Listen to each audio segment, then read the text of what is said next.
እንደምን ቆያችሁ ውድ የአንከር ዜና ቤተሰቦች፣ ሰላም ፍቅር ጤና ባላችሁበት ድረስ ያለን የሰዓቱን ዜና ይዘን ቀርበናል። ቀደም ባሉ ጥንክራችን በድንበር አካባቢዎች ተወስኖ የነበረው የኤርትራ ገንዘብ ናቅፋ ዝውውር አሁን ወደ ዋና የትግራይ ከተሞች መስፋፋቱና አደገኛ የኮንትሮባንድ ንግድ ጋር መያዙን ተከትሎ ኢኮኖሚያዊ፣ ፖለቲካዊ አንድምታው አሳሳቢ እየሆነ መጥቷል። ትግራይ ክልል ውስጥ ናቅፋ እንደ ዋነኛ መገበያያ እየተጠቀሙ ነው። ዋዜማ ሬዲዮ ያሰባሰበው መረጃ በመሰረት በማድረግ እንደተዘገበው የኤርትራ ናቅፋ እንደ አዲግራት፣ አድዋና መቀሌ ባሉ ከተሞች በስፋት እየተሰራጨ ነው። በድንበራችን እንደ ናቅፋ እስከ 15 ኢትዮጵያ ብር እየተመነዘረ ሲሆን ይህ እስከ መደበኛው ምንዛሬ ተመን በእጥፍ የላቀ ነው ተብሏል። የኢኮኖሚ ባለሙያዎች እንደሚገልጹት የናቅፋ በኢትዮጵያ ገበያ ውስጥ መስፋፋት የሀገሪቱን የገንዘብ ሉዓላዊነት የሚፈታተን ነው ያሉ ፖለቲካዊ ተንታኝ፣ በአንድ ሉዓላዊ ሀገር ውስጥ የሌላ ሀገር ገንዘብ በስፋትና በህገወጥ መንገድ መገበያ ሲሆን የሚያገለግል የማዕከላዊ ባንክ የገንዘብ ቁጥጥርን ያዳክማል። ይህ ደግሞ ቀድሞውንም በጦርነት የተጎዳው የትግራይ ኢኮኖሚ ለዋጋ ንረትና ለኢኮኖሚ ያለመረጋጋት ይዳርገዋል ተብሏል። በዚህ ጉዳይ ሰፋ ያለ ዳሰሳ ለእናንተ ይዘናል።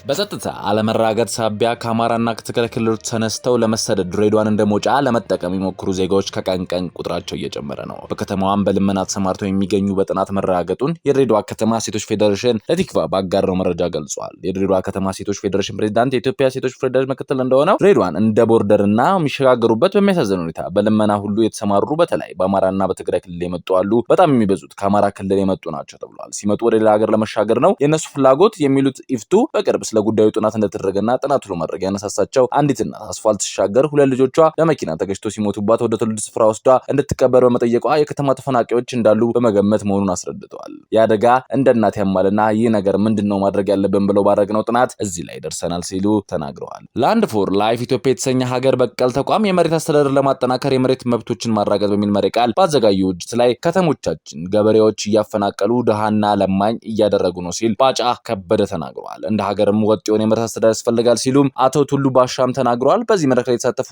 የሀገሪቱ የመሬት አስተዳደር ላይ መሬት በስነ ስርዓት እየተሸረሸረ እንደሆነ ገልጿል። በዚህ መድረክ ላይ የተሳተፉ የነበሩት ኢትዮጵያ ሕዝብ አስተዳደር ባለሙያዎች ማህበር ፕሬዝዳንት እንደተናገሩት ከተሞቻችን ገበሬዎች እያፈናቀሉ ድሃና ለማኝ እያደረጉ በሀገሩ እንዳይኖር አድርጓል። ይህ እኔንም ይሰማኛል። አዲስ አበባን መመልከት ይቻላል። ሌሎች ከተሞች ተመሳሳይ ችግር አለባቸው። ይህን ችግር ለመቅረፍ ደግሞ መስዋዕትነት ያስፈልጋል። መሬት ለኢንቨስተሮች ስንሰጥ የአካባቢውን ማህበረሰብ ያቀፈ መሆን አለበት ሲሉ ወቅሰዋል። ሌላው በአዲስ አበባ ኮሪደር ልማትን በተመለከተ ሰፊ ትንተና ወጥቷል። ኢትዮጵያ በዚህ 2-3 ዓመታቶች ውስጥ በኮሪደር ልማት ከተማዋ ስትዋብ አይተናል። ዋነኛው የአዲስ አበባ መንገዶች ከጥቂት ዓመታት በፊት ከነበራቸው ገጽታ ተቀይረዋል። አሁን ማራኪና ውብ ሆነው ይታያሉ። የከተማው ጎዳናዎችም ሰፋፊ የእግረኛና የመኪና መንገዶች ተነጥፎባቸዋል። የሳይክል መስመርም ተለይቷል። በሌላው የከተማው ክፍል ደግሞ ከነዚህ ማራኪ መሰረተ ልማት የሚቃረን ትዕይንት በግልጽ ይታያል። ለዓይን የሚታክቱ ረጃጅም የትራንስፖርት ሰልፎች፣ በመንግስታዊ አገልግሎቶች የተማረሩ በውሃና መቆራረጥ፣ በመብራት በግዳጅ መዋጮ የተሰላቸ እና በኮሪደር ልማት ቀድሞ ህይወታቸው ፈቅ ያላደረገው ዜጎችም ይስተዋላሉ።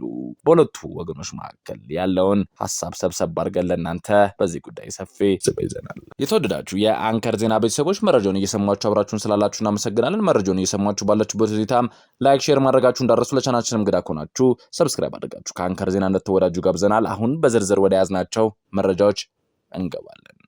በጋምቤላ ያሉ ጥቃቶች አሁንም እየቀጠሉ ነው። በጋምቤላ ክልል የተለያዩ ወረዳዎች በተደረገ የተኩስ ልውውጥ ወቅት ተጎድተው ሕክምና ላይ ለሚገኙ ታካሚዎች የመድኃኒትና የደም እጥረት እንዳጋጠመው የጋምቤላ መጀመሪያ ደረጃ ሆስፒታል ለቲክቫ ኢትዮጵያ ገልጿል። ከተረፉም የተላኩ ተጎጂዎች ከፍተኛ ጉዳት የደረሰባቸው ናቸው። 50 ተጎጂዎች ልከውልናል። ትላንት ሁለቱ መንገድ ላይ ህይወታቸው አልፏል። 48 ሆስፒታል ደርሷል ሲሉ የጋምቤላ ሆስፒታል ተናግረዋል። በአሁኑ ወቅት ትልቅ የተቸገርንበት የደም እጥረት ነው። አብዛኛው ተጎጂ ብዙ ደም እየፈሳቸው ነው ብሏል። በኃላፊነት የሚገኘው አንድ የሆስፒታል አካል በሰጡን መረጃ እንደ ሆስፒታሉ ከከተማ ውስጥ እንቅስቃሴ ስለሌለ መድኃኒት ለማግኘት ተቸገረናል ብለዋል። የመድኃኒት እጥረት አለ። ከተለያዩ ቢሮዎች እና አጋር ድርጅቶች ጋር በመነጋገር እርዳታ እንዲያደርጉልን ጠይቀን እየጠበቅን ነው ሲሉ ተናግረዋል። የምን አይነት መድኃኒት እጥረት አጋጠማችሁ ስንል ላቀረብነው ጥያቄ አንድ ሰው ከፍተኛ ጉዳት ሲደርስበት በተለይም በጥይት የተመታ ሲሆን የሚያስፈልግ የስቃይ፣ የኢንፌክሽን የመከላከያ አንቲባዮቲክስ የሚባሉ መድኃኒቶች የሚፈሰውን ደም ለማስቆም የሚረዱ መድኃኒቶች እጥረት በዋነኝነት አጋጥሞናል ብለዋል። በአሁኑ ወቅት ትልቁ የተቸገርንበት የደም እጥረት ነው። አብዛኛው ተጎጂዎች ብዙ ደም እየፈሳቸው ነው።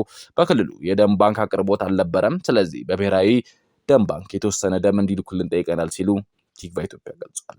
ታዲያ የጠይቃችሁት ደም ድጋፍ ተልኮላችኋል? የሚያስፈልጋችሁስ ምን ያክል ነው የሚለውም ጥያቄ እስካሁን አልተላከልንም። እስከ ነገ ይላክልናል ብለን እናስባለን ብለዋል። ቢያንስ በ100 ዩኒት በላይ ደም ቢሰጡን የተሻለ ነው። ቢያንስ እስከ 100 ዩኒት ያስፈልገናል። ምክንያቱም አንድ ተጎጂ ብቻ ብዙ ደም ስለሚፈሰው እስከ 5 ዩኒት ልንጠቀም እንችላለን ብለዋል። ከመድኃኒት ጋር በተያያዘ ያለውን ችግር ሲያስረዱ አሁን ሆስፒታል እየተሯሯጡ ነው ያለው ሲሆን በተለይም ደም ከማፍሰስ ጋር በተያያዘ የሚያስፈልገው የፍሉድ መድኃኒት ችግር መኖሩ በክልሉ ጤና ቢሮ እንዲልኩላቸው መጠየቃቸውን ገልጸዋል። በሌላ በኩል በክልሉ የሚገኘው የኛኛንግ የመጀመሪያ ደረጃ ሆስፒታል የሚሰሩ ሐኪም በሰጡን ቃል ሐኪም ትላንት ወዲያ ኢታንግ ልዩ ወረዳ በነበረ ተኩስ የተጎዱ ከ50 በላይ ሰዎች ወደ ጋምቤላ የመጀመሪያ ሆስፒታል ሪፈር እንደተደረጉ ገልጸዋል። መንገድ ዝግ በመሆኑ እና እነርሱ ተቋም የሄዱት ሁሉ ተጎጂዎች በመሆኑ አስረድተው በተርፈም በፊት በነበረ ጥቃት ጨምሮ 10 ሰዎች በሆስፒታል መታከማቸው ባለፈው ሳምንት ወደ ጅማ ሪፈር ተጽፎላቸው የነበሩ 3 ተጎጂዎች ወደ አዲስ አበባ ሪፈር ተብለው ነገ በሕክምና ላይ እንደሚገኙም ገልጸዋል። ከትላንት ወዲያ በኢታንግ ልዩ ወረዳ ተርፋም ቀበሌ በነበረው የተኩስ የተጎዱና ስንት ታካሚዎች ወደ ሆስፒታል መጥተዋል ስንል ለጠየቅናቸው ጥያቄዎች የጋምቤላ የመጀመሪያ ደረጃ ሆስፒታል አካል በበኩላቸው ከተርፉም የተላኩ ተጎጂዎች ከፍተኛ ጉዳት የደረሰባቸው ናቸው፣ ወደ 50 ተጎጂዎች ልከሉናልም ብለዋል። ከነዚህ መካከል ሁለቱ መንገድ ላይ ያለው ህይወታቸው አልፏል። 48ቱ ናቸው ሆስፒታል የደረሱት፣ አሁን ህክምናቸው እየተደረገላቸው ይገኛል። 48 ሁሉም ከባድ ጉዳት የደረሰባቸው ናቸው ብለዋል። ከተረፉም ተኩስ በፊት በተለያዩ ወረዳዎች ተኩስ እንደነበር ይታወቃል። በዚህ ወቅት አጠቃላይ ምን ያክል ተጎጂዎች ናቸው ወደ ሆስፒታል መጥተው ህክምና ያገኙት ለሚለው ጥያቄ በየጊዜው መንገድ ላይ ባስ፣ ሆስፒታል፣ አምቡላንስ ላይ ጭምር ጥቃት የደረሰባቸው ሰዎች ነበሩ ብለዋል። በሌላ የተቋሙ ሪፖርት የሚደረጉ ያሉት ያሉ የሆስፒታል አመራር የጋምቤላ የመጀመሪያ ደረጃ ሆስፒታል ቀጥታ ሪፖርት ማድረግ የሚችለው ብቻ ከተርፋሞ ግጭት በፊት ወደ ሆስፒታል 22 ቁስለኞች እንደሄዱ 10 መንገድ ላይ እንደሞቱ በሌሎች ተቋማት ሪፖርት ከሚያደርጉት ጋር ሲሆን ወደ ህክምና ያቀኑ ቁስለኞችም ቁጥር ከዚሁ እጥፍ ሊጨምር እንደሚችል ተናግሯል። በተርፍም ጥቃት ወደ ሆስፒታል ለህክምና ከሄዱት 48 ተጎጂዎች በተጨማሪ በፊተኛው ጥቃት ለህክምና ወደ ጋምቤላ ሆስፒታል የሄዱ 18 ተጎጂዎች አሁን ሆስፒታል እንዳለም አመራሩ ለቲክቫ ኢትዮጵያ ተናግረዋል።